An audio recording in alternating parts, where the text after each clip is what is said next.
అమెరికాకే ఊపిరాడదు తప్ప భారతదేశానికి ఏం ప్రాబ్లం లేదు అంటున్నారు అమితాబ్ కాంత్ వీసా ఫీజుకి సంబంధించినటువంటి అంశం మీదన.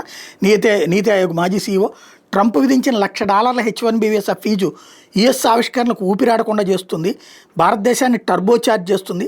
ప్రపంచ స్థాయి ప్రతిభకు తలుపులు మూసేయడం వల్ల అమెరికాలో ఏర్పడాల్సిన ల్యాబ్స్, పేటెంట్లు, ఆవిష్కరణలు, స్టార్టప్లు బెంగళూరు, హైదరాబాద్, పూణే, గురుగ్రామ్కి వచ్చేస్తాయి. దాంతో భారతదేశంలో అత్యుత్తమ వైద్యులు, ఇంజనీర్లు, శాస్త్రవేత్తలు, ఆవిష్కర్తలు వికసిత భారత దిశగా దేశ పురోగతికి దోహదం చేసే అవకాశం ఉంది.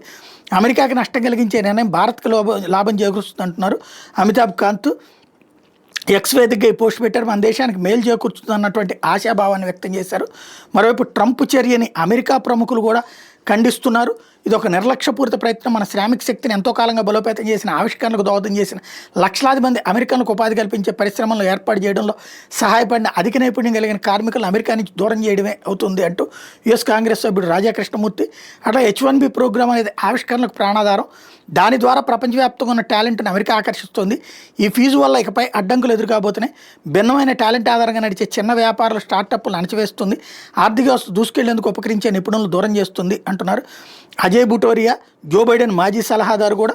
అట్లాగే ఈ నిర్ణయం దురదృష్టకరం అని పలువురు నిపుణులు ఆందోళన వ్యక్తం చేస్తున్నారు. సాఫ్ట్వేర్ టెక్ పరిశ్రమకు నష్టం చేకూర్చబోతుందని అంచనా వేస్తున్నారు. స్టెమ్ కోర్సు ద్వారా యుఎస్ విద్యాభ్యాసం చేసిన వాళ్ళ మీద ఇప్పటికే AI టారిఫ్లు ప్రభావం చూపుతుంటే ఈ ఫీజు పెనుభారం కాబోతుందని చెప్తున్నారు.